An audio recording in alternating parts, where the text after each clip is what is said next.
तो मुलायम सिंह यादव कह रहे हैं कि रहे न रहे सरकार, लेकिन जो वादा कर रहे हैं यानी कि इलाज करवाया जाएगा, तो सरकार रहे न रहे वो इलाज करवाएंगे लोगों का, इस तरह का वादा वो लोगों को कर रहे हैं। एक तरफ मुलायम अपनी बहू का प्रचार कर रहे हैं, दूसरी तरफ प्रधानमंत्री नरेंद्र मोदी भी अलग अलग जगह पर रैलियां कर रहे हैं। किस तरीके से समूचे परिवार पर उन्होंने निशाना साधा है वो आपको सुनाते हैं। पिछले चुनाव में समाजवादी पार्टी की बहू ने आलू की फूड प्रोसेसिंग के लिए, आलू के चिप्स बनाने के लिए कारखाना लगाने के लिए वादा किया था कि नहीं किया था? जरा जोर से बोलिए, वादा किया था। कारखाना लगा, आपके आलू खरीदे, चिप्स बनी, बाजार में बिकी, किसी के पेट में गई। अनाथ आश्रम में भी गरीबों को खाना खिलाने में ये कोताही बरतते हैं। आप मुझे बताइए, ये गरीबों की सरकार है क्या? क्या ये समाजवाद है क्या?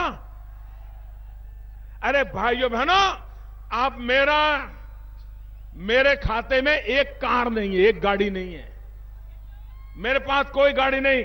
अभी तो प्रधानमंत्री हुए तो सरकार की गाड़ी में बैठ के गुजारा कर लेता हूं। और ये समाजवादी लोग, उनके घर में 200 से ज्यादा तो गाड़ियां रखते होंगे। ये कौन सा समाजवाद? ये लोगों के साथ धोखाधड़ी करने वाले लोग हैं। भाइयों बहनों, मैं जरा अखिलेश जी से पूछना चाहता हूं, ये कांग्रेस की गोद में बैठने से पहले जरा 4 मार्च 1984 उस दिनों को याद कर दीजिए, जब आपके पिताजी पर कांग्रेस ने इतना गंभीर हमला करवाया था। 28 मार्च को बहुत बड़ी रैली हुई थी।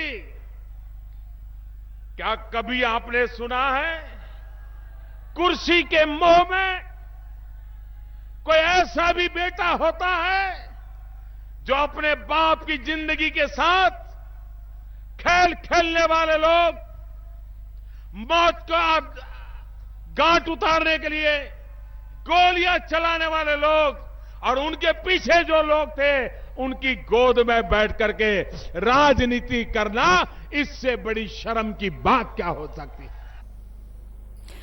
हालांकि जब 2014 में चुनाव के नतीजे आए थे और उत्तर प्रदेश में मोदी लहर नजर आई थी, तब भी परिवार को कोई हरा नहीं पाया था, चाहे वो कांग्रेस का परिवार रहा हो या फिर समाजवादी पार्टी।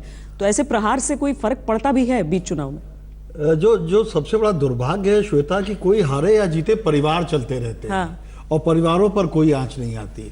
आंच उन पर आती है जिनके परिवार नहीं है। आप देखिए ना शशिकला के साथ क्या हो रहा है, लेकिन जिनके परिवार है वो चलते रहते हैं। वो एक अलग किस्म का वंशवाद है।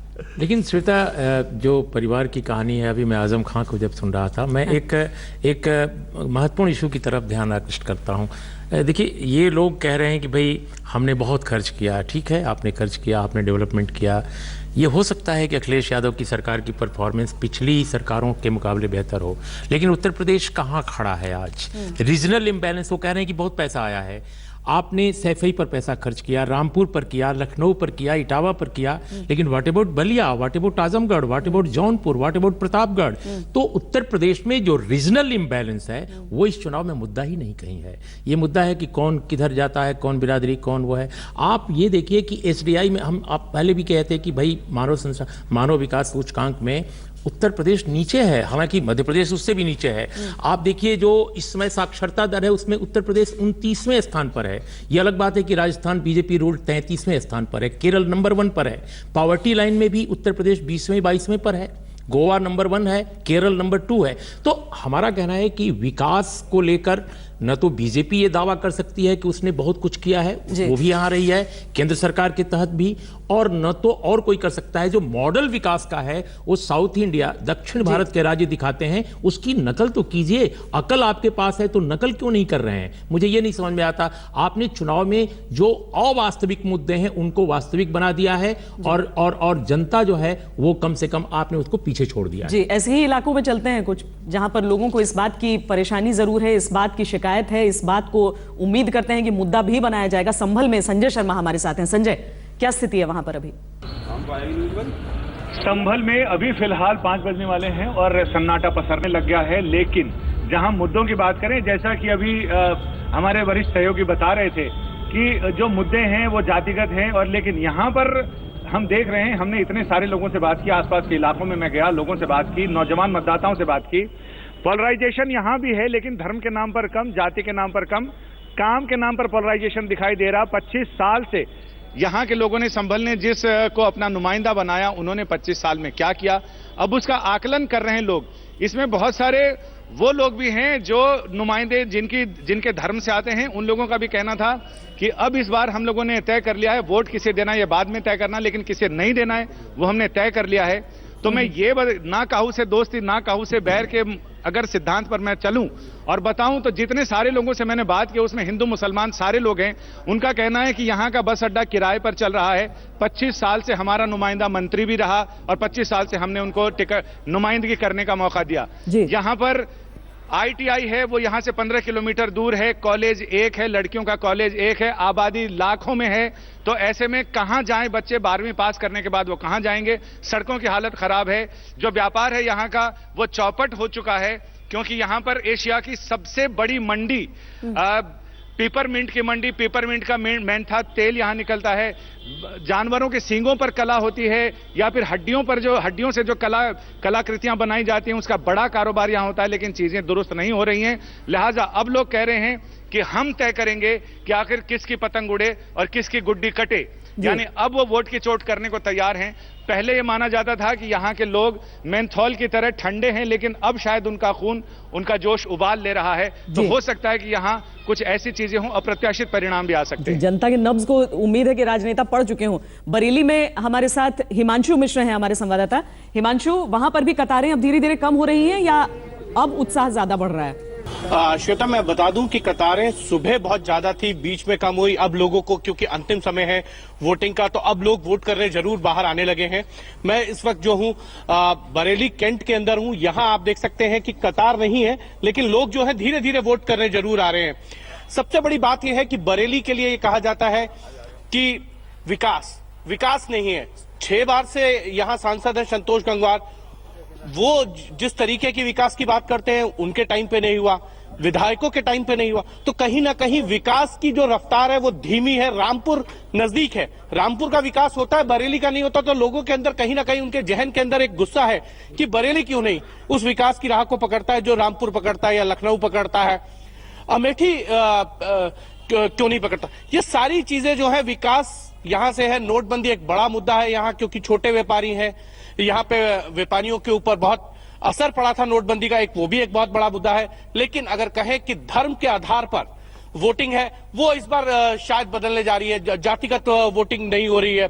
लोग वोट करना चाहते हैं विकास के नाम पर और कैंडिडेट की छवि के नाम पर। हम खुद यहाँ पर लोगों से बात करते हैं। जी, क्या मुद्दे हैं यहाँ पर? देखिए साहब, मुद्दा सबसे बड़ी चीज यहाँ पर यह है कि आदमी, नेता बात तो करता है, विकास की कर नहीं पाता है। हम अपने बोर्ड से बनाते हैं, शेर नजर कर रहा हूँ, हमारे बोर्ड से ये बनता हो, फिर हमें दावाई करते। शेर है कि अंधेरे साए साए करने लगे, लोग हाथ उठाकर दुआ करने लगे। जिनको शिकायत हमने चलने का सलीका, वही अब हमें दावाई करने लगे। चलिए, ये आपको क्या लगता है, क्या मुद्दे हैं यहाँ और क्यों जो है लोगों को वोट ज्यादा से ज्यादा करना चाहिए यहाँ पर? सर, फैक्ट्रीज नहीं है जिसकी वजह से कोई विकास नहीं है। नोटबंदी का असर? नोटबंदी का असर सो है, अच्छा है, कोई बुराई नहीं है उसमें, क्योंकि हमें तो सरकार के साथ रहना है। देश हित में हमको देखना है कि हम देश हित में क्या कर सकते हैं। बस हमारा विकास यही है बस। जी श्वेता, देखिए, यहाँ लोग विकास भी चाहते हैं और वो ये चाहते हैं कि रोजगार आए यहाँ पर। लोग बोलते हैं कि नेता विकास की बात करते हैं और विकास करते नहीं है, लेकिन कई दफा इस बात पर भी ताज्जुब होता है कि लोग कहते हैं विकास पर डालेंगे वोट और आखिरकार जो नतीजा देखने को मिलता है उसमें तस्वीर अलग नजर आ जाती है। कुमार विक्रांत के पास चलते हैं। शाहजहांपुर से कुमार विक्रांत हमारे साथ हैं। विक्रांत, वहां क्या प्रतिशत रहा है अभी तक वोटिंग का? पूरे इलाके से किस तरह की खबरें आप तक आ रही हैं? ये देखिए 3 बजे के बाद तक जो प्रतिशत था वो 51.8 था। माना जा रहा है, यहाँ के विशेषज्ञ मानते हैं कि 60 से 65% के बीच मतदान हो सकता है। और अगर शाहजहांपुर की बात करें तो यहाँ पर बाढ़ के कारण जो परेशानियां हुई, किसानों का जो गन्ना किसान है उनका जो मामला है, उनको जो पैसा मिलना है, वो मुद्दे यहाँ पर काफ़ी अहम है। लेकिन अभी तक यहाँ मामला तिकोनी नज़र आता है।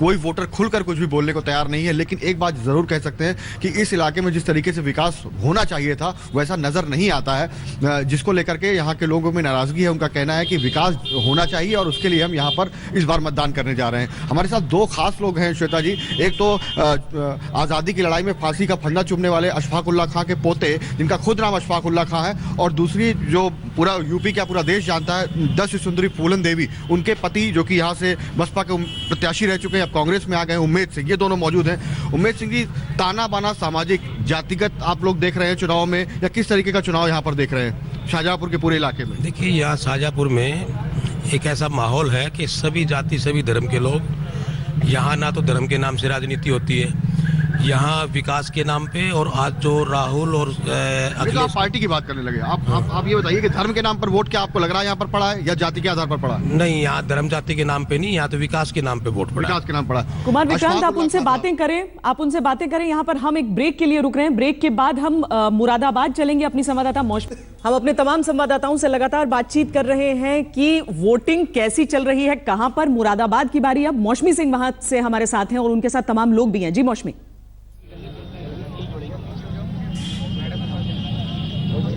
श्वेता, जिगर के शहर में अदब के साथ कहते हैं कि 100 रिपोर्टर्स की आप बात करी थी, आखिरी नंबर आपका आता है। मेरा भी हमेशा आखिरी नंबर लगाती है। बहरहाल आपको बता दें कि ये अदब का शहर है, तो यहाँ पे किस तरह से वोटिंग हुई है उसका बस एक नमूना आपको मैं बता दूं कि यहाँ पे पैदल से लेके, ठेला से लेके, टांगा से लेके, टेम्पो से लेके कोई भी ऐसा साधन लोगों ने नहीं छोड़ा। और हम कतार में सबसे आगे हैं। यहाँ पे लंबी लंबी कतारें लगी हैं। हम जीआईसी इंटर कॉलेज में करीबन 4 पोलिंग स्टेशन ऐसे हैं जहाँ पे अभी बम्पर वोटिंग चल रही है। आप सबने वोटिंग की है? तो आप सुन रहे हैं किस तरह से यहाँ पे जो है माहौल ऐसा है, चाहे जो भी जगह चले जाइए आप, लोग जो हैं अपने पूरे परिवार के साथ सुबह से निकले हुए हैं। हमारे साथ ऐसी एक खाला है। कितने लोग आपके परिवार के वोट किए, बस इतना बता दीजिए। मेरे परिवार में 15 लोग हैं और आई थिंक सभी ने की है वोटिंग। सबने वोटिंग की? आपके परिवार से सब लोग निकले? जी साहब, सबने वोटिंग करी और बहुत खुशी करी। वोटिंग बहुत करी। आपको बता दें कि ये बर्तन की बाजार है यहाँ पे श्वेता। 2012 हो या 2014 हो, पीतल की इस नगरी में कभी ये बर्तन की बाजार बंद नहीं हुई। ऐतिहासिक है कि पहली बार यहाँ पे बर्तन की जो बाजार है वो बंद हुई है। पर अगर वोटर के दिमाग की बात करें, वोटर के जहन की बात करें, तो जहां जहां हम लोग गए, वोटर ने एक बार। मौसमी, हम आगे भी बातचीत करेंगे, अभी एक ब्रेक के लिए रुक रहे हैं। आप देखते रहिए आज तक।